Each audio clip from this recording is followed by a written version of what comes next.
नमस्कार, तुमचं स्वागत आहे DRV न्यूज मराठीमध्ये. मी गुणवंत दांगट. मी आज मुंबईतील आझाद मैदानावरती आहे आणि मुंबईतील आझाद मैदानावरती डॉक्टर भालचंद्र मुंडेकर यांच्या नेतृत्वामध्ये फ्री मॅट्रिक स्कॉलरशिप जी केंद्र सरकारने बंद केलेली आहे त्यांच्या विरोधामध्ये हे तुम्ही बघू शकता. मुंबईतील आझाद मैदानावरती आंदोलन चालू आहे. स्कॉलरशिप जन आंदोलन कम्युनिटीचं हे आंदोलन मुंबईतील आझाद मैदानावरती हे आंदोलन चालू आहे. डॉक्टर भालचंद्र मुंडेकर या आंदोलनाचं नेतृत्व करत आहेत. फ्री मॅट्रिक स्कॉलरशिप बंद जी केंद्र सरकारने केलेली आहे त्याच्या विरोधामध्ये मुंबईतील आझाद मैदानावरती हे आंदोलन सुरू आहे.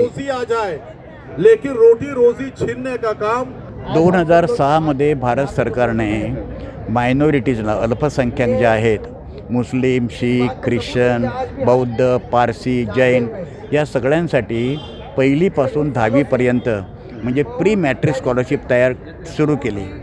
ती गेली 16 वर्ष सुरू आहे. त्याच्यामध्ये ज्या विद्यार्थ्यांना 50% मार्क मिळालेले आहेत, ज्या विद्यार्थ्यांचं उत्पन्न वर्षाला कुटुंबात 1 लाख रुपयापेक्षा कमी आहे, अशा विद्यार्थ्यांना आणि एका कुटुंबात मॅक्झिमम 2 विद्यार्थ्यांना अशी स्कॉलरशिप सुरू केली. 30% स्कॉलरशिप मुलींसाठी राखीव ठेवल्या. याचा परिणाम म्हणून या अल्पसंख्याकांच्यामध्ये ड्रॉप आऊट रेट जो आहे तो कमी झाला आणि विद्यार्थी पुढे जायला शिकायला लागले. आता ही स्कॉलरशिप सरकारने पहिलीपासून 8वीपर्यंत बंद केली आणि 9वी ते 10वी सुरू ठेवली. आता पहिलीपासून 8वीपर्यंत जो ड्रॉप आऊट जास्त असेल आणि 40-50% विद्यार्थी 8वीपर्यंत जर पोहोचू शकत नाहीत तर 9वी 10वीच्या स्कॉलरशिप त्यांना काही अर्थ नाही. तेव्हा आमचं असं म्हणणं आहे ही स्कॉलरशिप मायनॉरिटीची बंद केली आणि अचानकपणे सरकारने कुठल्या प्रकारची नोटीस दिली नाही. 2022-23मध्ये मुलांनी, विद्यार्थ्यांनी फॉर्म भरून तयार ठेवले होते, ते ऑनलाईन ठेवले होते, ते सरकारला भरून पाठवायचे होते आणि 18 डिसेंबरला श्रीमती स्मृती इराणी यांनी नोटिफिकेशन काढलं की ह्या वर्षापासून, मग हे वर्ष संपायला तर 2022-23 फक्त 3 महिने शिल्लक आहेत आणि त्याने स्कॉलरशिप बंद केली. ही अत्यंत निंदाजनक गोष्ट आहे. तेव्हा ही स्कॉलरशिप आम्हाला ताबडतोब सुरू करून मिळायला पाहिजे, म्हणून हे आंदोलन आहे. आता मी संध्याकाळी 5:30 वाजता राज्यपाल श्रीयुत कोश्यारी यांना भेटतो आहोत. आम्ही प्रेसिडेंट ऑफ इंडियासाठी एक निवेदन तयार केलेलं आहे. तर आम्ही कोश्यारी साहेबांना सांगणार की तुम्ही राष्ट्रपतींना पाठवून द्या आणि राष्ट्रपतींना अशी विनंती केली आहे की तुम्ही पंतप्रधानांच्याकडे पाठवा आणि पंतप्रधान ह्याचा हस्तक्षेप करावा आणि हा अँटी मायनॉरिटी जो डिसिजन जो आहे, जो निर्णय जो आहे, त्याच्यामुळे अल्पसंख्याक विद्यार्थ्यांचं शैक्षणिक भवितव्य उद्ध्वस्त होईल. हा निर्णय ताबडतोब मागे घेऊन ह्या स्कॉलरशिप पुन्हा सुरू करा. सरकारने गेल्या काही वर्षामध्ये 4.5-5 लाख कोटी रुपये बुडीत कर्ज मोठ्या उद्योगांचं माफ केलेलं आहे. आणखी 4 लाख कोटी रुपये सरकार माफ करणार आहे. जे सरकार 8-9 लाख कोटी रुपये कर्ज मोठ्या उद्योगांचे माफ करू शकतं, ते सरकार गरीब विद्यार्थ्यांना, ज्यांच्या कुटुंबाचं इन्कम 1 लाखापेक्षा कमी आहे, त्यांना ते स्कॉलरशिप सुरू करू शकत नाही. ही गोष्ट समजण्याच्या पलीकडे आहे आणि म्हणून आम्ही ते स्कॉलरशिप सुरू केल्याशिवाय आम्ही आंदोलन थांबवणार नाही. ते पुन्हा जोराने संबंध आंदोलन सुरू ठेवणार. निश्चितच तुमचं म्हणणं कळालेलं आहे, पण केंद्र सरकार असं म्हणत आहे की मूलभूत शिक्षणाच्या अधिकार जो कायदा आहे त्यामध्ये 1ली ते 8वीपर्यंत आम्ही मोफत शिक्षण देतोय, तर मग तुम्ही आंदोलन हे का सर? हा सरकारचा अत्यंत अडाणीपणा आहे. कारण स्कॉलरशिपमध्ये 2 भाग असतात. एक ट्युशन फी असते आणि दुसरा निर्वाह भत्ता असतो. आता 1000 स्कॉलरशिपमध्ये 50 किंवा 60 किंवा 100 रुपये फक्त ट्युशन फी आहे, 900 रुपये निर्वाह भत्ता आहे. तेव्हा जरी राईट टू एज्युकेशन जरी इम्प्लिमेंट केला तरीसुद्धा त्याचं कन्व्हर्शन जी हे निर्वाह भत्त्याची आवश्यकता आहेच ना, तर त्यांची ट्युशन फी जी असेल ती त्यांची ट्युशन फी ही तुम्ही निर्वाह भत्त्यामध्ये ॲड करा, मिळवा आणि स्कॉलरशिप सुरू ठेवा. तेव्हा सरकार हा बहाणा करते आहे. मी प्लॅनिंग कमिशनमध्ये असताना देशातल्या सबंध शिक्षणाचा मी इन्चार्ज होतो.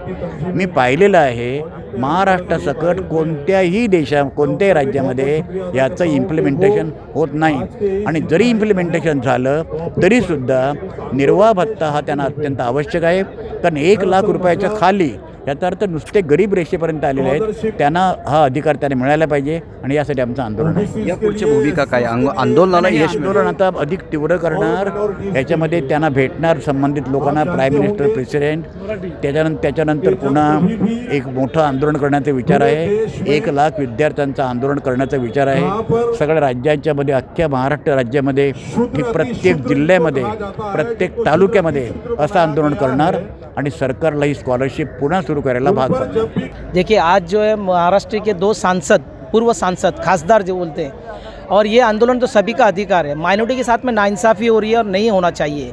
आज कई सालों से ये सरकार कहती है कि भाई सबका साथ, सबका विकास, सबका विश्वास, तो ये विश्वासघात हो रहा है।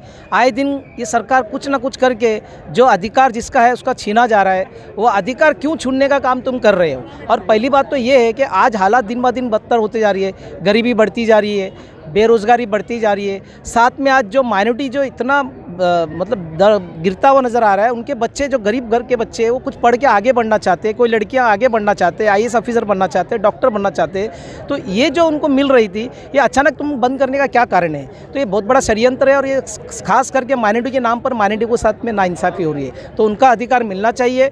और मौलाना आज़ाद विचार मंच और मानव अधिकार जितने संगठन, जितने भी NGOs है, सभी पार्टी, सभी पक्ष के लोग आज एक साथ ये मंच पे आए हुए, आने वाले समय में बहुत बड़ा आंदोलन होने वाला है।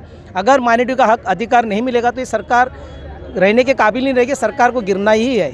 और ये सरकार गिरेगी क्योंकि ये आंदोलन पकड़ेगा पूरे महाराष्ट्र से, गांव से, खेड़े गांव से, हर जगह से अब आवाज़ उठने लगी है। आज हज़ारों की तादाद में आज़ाद मैदान भर चुका है। ये तो एक सिर्फ झलक है, एक बोलते ना, एक लड़ाई शुरुआत है। आने वाले समय में बहुत बड़ी लड़ाई होगी और ये सरकार इसको रोक नहीं पाएगी और उनका अधिकार उनको देना पड़ेगा। मुझे इस प्रोटेस्ट में सिर्फ कम्युनिटी के लीडर दिख रहे हैं, आम जनता नहीं दिख रही है, ऐसा क्यों? कॉलेज के स्टूडेंट्स है, कई महिलाएं इतनी आई हुई है। लीडर तो सिर्फ मेरे ख्याल 10-20 रहेंगे, बाकी तो सब पब्लिक है, आम पब्लिक, हर समाज के लोग हैं। दलित के लोग हैं, OBC के लोग हैं, क्रिश्चियन के लोग हैं, मुस्लिम्स के लोग हैं, हर समाज, और हिंदू के लोग हैं। मतलब कोई इसमें समाज बाहर, सबने अधिकार के लिए बोला छीन रहे। और ये पहली बात तो छात्रों का अधिकार छीना जा रहा है, स्टूडेंट्स का।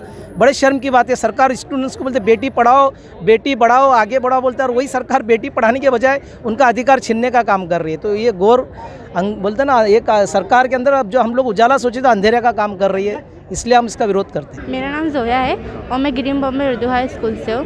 मैं 10th स्टैंडर्ड में हूँ। जैसे कि आप लोगों ने सुना होगा कि स्कॉलरशिप हमें कहा गया था, स्कॉलरशिप आपको मिलेगी, आपको हर पढ़ाई की सहूलतें मिला जाएगा, आपको हर चीज़ की सहूलत मिलेगी, पढ़ाई में आपको कोई दिक्कत नहीं होगी और ना हर चीज़ से आपको सहूलत मिलेगी।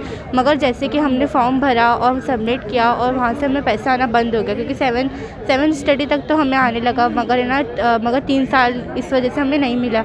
और ना हमसे कहा गया था कि ना अगर आप ये फॉर्म भरोगे तो आपको ना पढ़ाई में बहुत अच्छी सहूलत मिलेगी और पढ़ने में आपको मदद मिलेगी और हम अब सबकी हर चीज़ आपको पूरी होगी और ना आपको बुक सब की सहूलत मिलेगी। मगर इस टाइम पे कहा गया कि स्कॉलरशिप बंद हो गई है और आप सब लोग कहते हो कि मतलब लड़कियों को तो और पढ़ना चाहिए और आगे बढ़ना चाहिए। जब तक कि सरकार की जब कोई सहूलतें नहीं मिलेगी तो हम सब कैसा पढ़ा जाएंगे? हम सबकी, हर माँ बाप चाहते हैं कि हमारा बच्चा पढ़े लिखे और आगे बढ़े। जब तक कि सरकार की सहूलतें नहीं मिलेगी तब तक कि हम आगे कैसे बढ़ पाएंगे? ये मौलाना आज़ाद मंच की तरफ से कार्यक्रम रखा गया है, जो स्कॉलरशिप बच्चों की नहीं दी जा रही है और रोक ली गई है, तो उसके खिलाफ बहुत बड़ा आंदोलन यहाँ रखा गया है। यहाँ सभी मज़हब के लोग, दलित हों या फिर